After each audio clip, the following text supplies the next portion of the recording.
रोजगार के लिए दूसरे राज्यों में नहीं जाएगा, तो ऐसे कौन कौन से प्रोजेक्ट आने वाले हैं जिसके कारण रोजगार बढ़ने वाला है?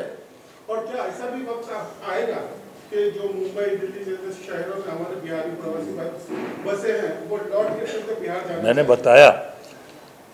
बताया बिहार की विकास दर देश से ज़्यादा है, और पूरे देश में जो राज्यों की विकास दर है आर्थिक सर्वेक्षण के आधार पर, उसमें बिहार दूसरे नंबर पर। आज एयरपोर्ट कनेक्टिविटी हो, आज सड़कों का मामला, आज एक्सप्रेस हाईवे जो आप महाराष्ट्र में देख रहे हैं, आप लोग बिहार से अगर जुड़े हुए हैं तो इन 20 सालों में जो बिहार का परिवर्तन हुआ है और अभी जो प्रोजेक्ट चल रहे हैं, अभी केवल मैं मिथिला की बात करता हूँ आपको, औरंगाबाद से दरभंगा एक्सप्रेस हाईवे बन रहा है, पहला एक्सप्रेस हाईवे बिहार का है।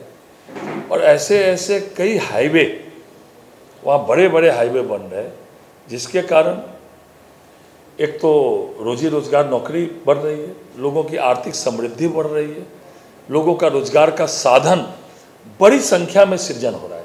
वहाँ से लोगों माइग्रेट क्यों किए? रोजी रोजगार के लिए, रोजगार का साधन कम था, तो आज बहुत बड़ी संख्या में वहाँ उद्योग भी लग रहे हैं। आज सरकार ने मुख्यमंत्री युवा उद्यमी योजना, मुख्यमंत्री महिला उद्यमी योजना, मुख्यमंत्री SC ST उद्यमी योजना, मुख्यमंत्री अति पिछड़ा उद्यमी योजना के माध्यम से 10 लाख तक के छोटे उद्योग को सीधे सैंक्शन कर रहा है। इसमें हजारों की संख्या में दिया जा रहा है, और उसमें 50% मतलब अगर 10 लाख का प्रोजेक्ट पास हो रहा है आपका घरेलू उद्योग, तो 5 लाख तक की सब्सिडी है। अब बाकी 5 लाख तक में 1% ब्याज। ऐसे बहुत सारी योजनाएं बिहार में चल रही है।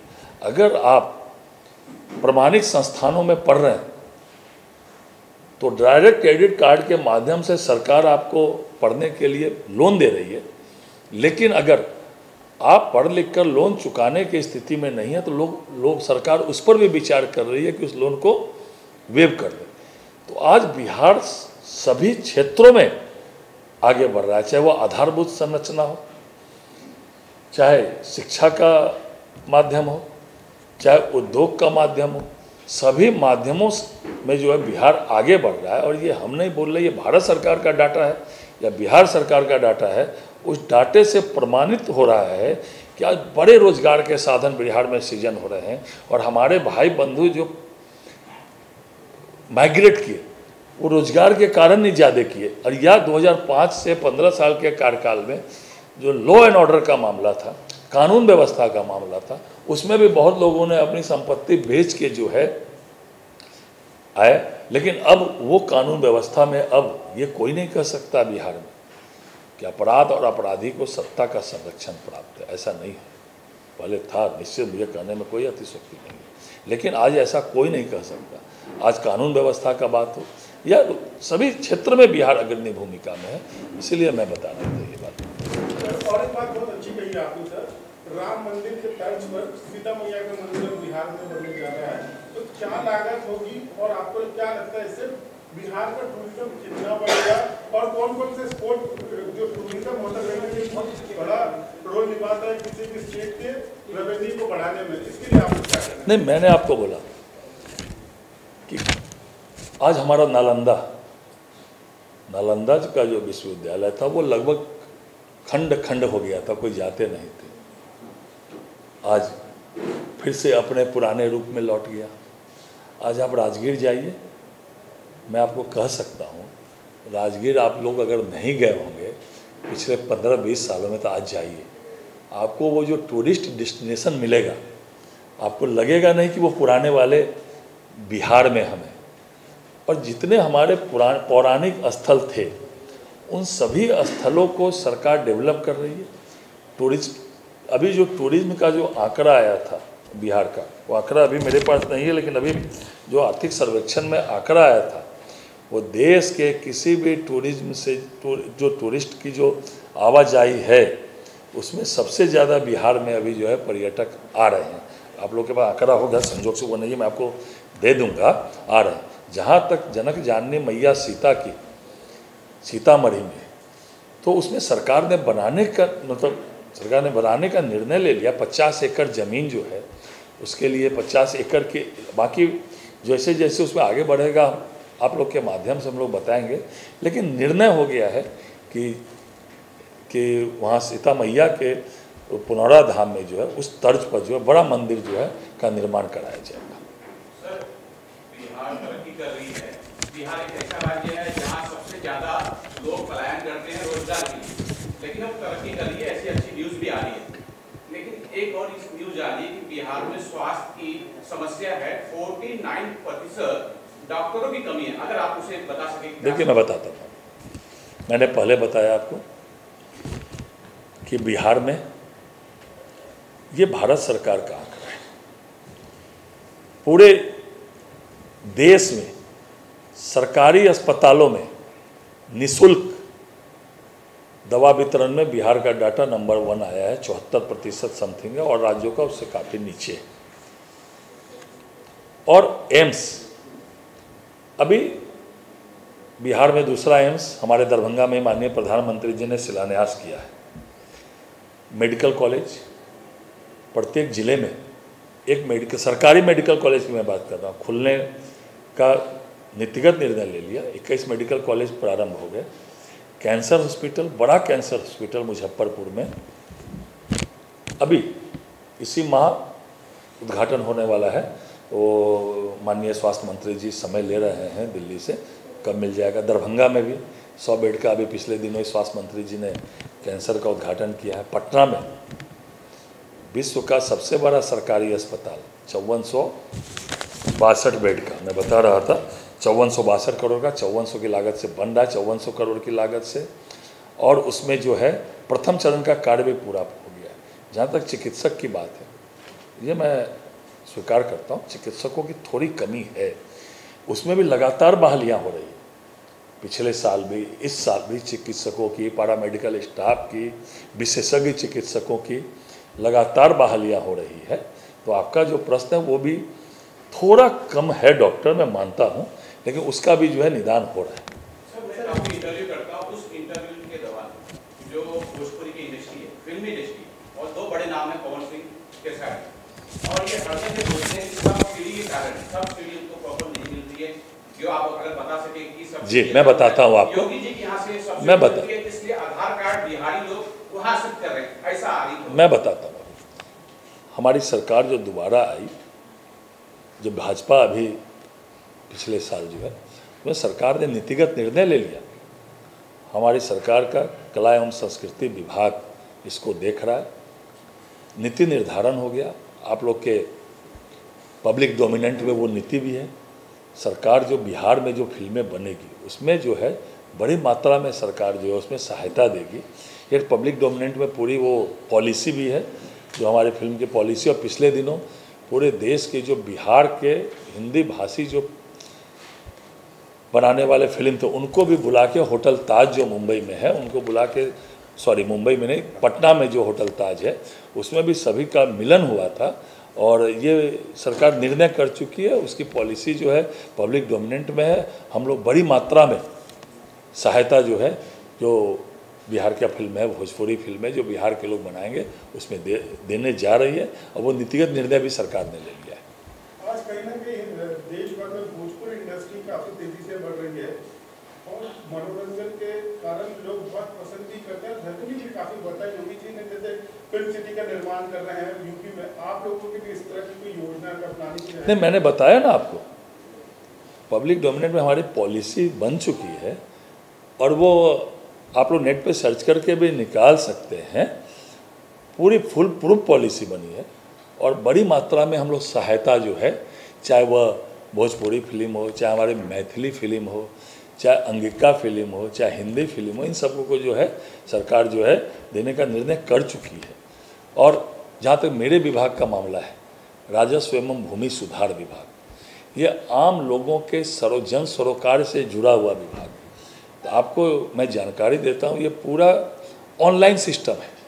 जो हमारे प्रवासी बिहार के लोग हैं ये भी ऑनलाइन, अभी वहाँ भूमि का सर्वेक्षण चल रहा है पूरा। और जो खतियान था, जो 1908 में खतियान बना था, उसको फिर से खतियान बनाने का जो है सरकार ने निर्णय लिया, और बड़े स्तर पर लगभग 13,000 अमीनों को और स्टाफों को लगाया गया है प्रत्येक गांव में। उसका सर्वेक्षण हो रहा है और पूरे मेरा विभाग ऑनलाइन है।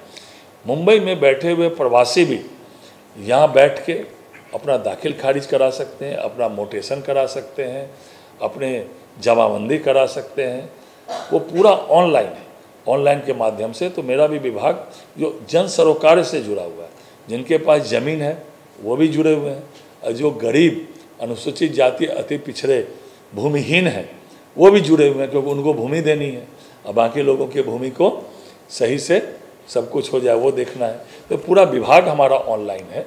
तो मैं आज मुंबई में बैठा हूँ, तो पूरे प्रवासी भाइयों को भी मैं बताना चाहता हूँ कि सारा मेरा विभाग ऑनलाइन है। आप मुंबई में भी बैठ के ज़मीन संबंधी समस्याओं का निराकरण ऑनलाइन के माध्यम से कर सकते हैं। सर, नीलोत्पल जी जिस तरह का इनिशिएटिव ले रहे हैं, जो बिहारी भाई जो यहाँ पर रहते हैं हमारे, सर क्या कहना चाहेंगे उसके लिए? कितनी बड़ी बात है, क्योंकि लोग पलायन करके आए तो हैं, लेकिन यहाँ पर जो सुविधा और उनके लिए जो काम करने का जो इनिशिएटिव ले रहे हैं नीलोत्पल जी, उसके लिए हमारा बिहार फाउंडेशन कोरोना के समय में, आप लोग ज़्यादा जानते होंगे, कोरोना के समय में कितनी बड़ी संख्या में लोगों को मदद किया है। और जो बिहार के प्रवासी यहाँ हैं वो लोग अपने अपने माध्यम से भी यहाँ जो बिहार के लोग हैं उनकी भी मदद करते हैं, जो यहाँ सक्षम लोग हैं। अगर किन्हीं को कोई समस्या है, सरकार तो करती है, इसलिए मैंने पहले ही महाराष्ट्र और महाराष्ट्र के लोगों के प्रति कृतज्ञता ज्ञापित की, धन्यवाद ज्ञापन किया कि उन्होंने यहाँ रचाया बसाया। और जो बिहार के लोग हैं, नीलोत्पल जी हैं या बाकी अन्य लोग हैं, वो लोग भी यहाँ बिहार के लोगों की मदद करते हैं। कहीं भी है तो निश्चित रूप से अपना थोड़ा मिट्टी का प्रेम तो जगता ही है ना। तो आज नीलोत्पल जी ही कार्यक्रम ऑर्गेनाइज कर रहे हैं, जो हम लोगों का जो 72 स्थानों पर पूरे देश में ये कार्यक्रम हो रहा है, उसमें बिहार सबअर्बन का ये इंचार्ज नीलोत्पल जी हैं, तो करते हैं, इसीलिए तो इनको प्रभारी बनाया गया है।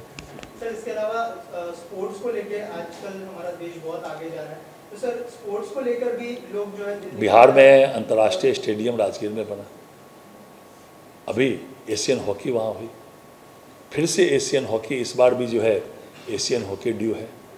और बिहार में जो खिलाड़ी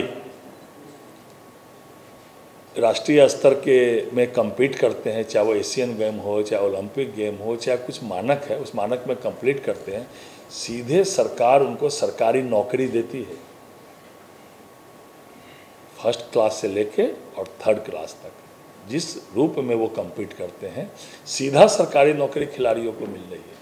और खेल का तो बढ़ावा हो ही रहा है, माननीय प्रधानमंत्री नरेंद्र मोदी जी जब से आए तब से, और माननीय मुख्यमंत्री जी के नेतृत्व में बिहार चल रहा है। तो खेल और खिलाड़ियों को बढ़ावा देने की हमारी नीति भी है, और इसके कारण कई स्टेडियम और भी बन रहे हैं। और अभी इंटरनेशनल स्टेडियम बना, एशियन हॉकी पहले कहाँ बिहार में, अभी तो एशियन हॉकी हुआ, फिर इस वर्ष भी एशियन हॉकी बिहार में ही हो रहा है। तो ये सब चल रहा है।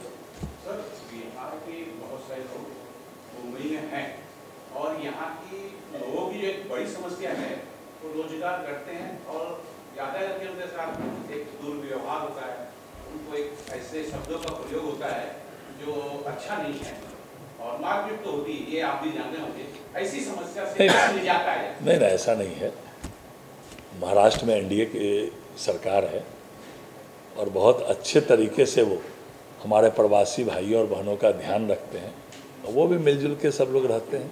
अभी कोई ऐसी कोई घटना घट जाती है तो वो तो सभी जगह घटती है। बिहार में भी कभी कोई कानून व्यवस्था तो मतलब कहीं भी कुछ घटनाएं घट जाती है, तो उसी तरह इसको आप प्रवासी के रूप में जोड़ के मत देखिए। इसको कोई बिहार के लोगों के साथ ऐसा हो रहा है इस रूप में इसको मत देखिए।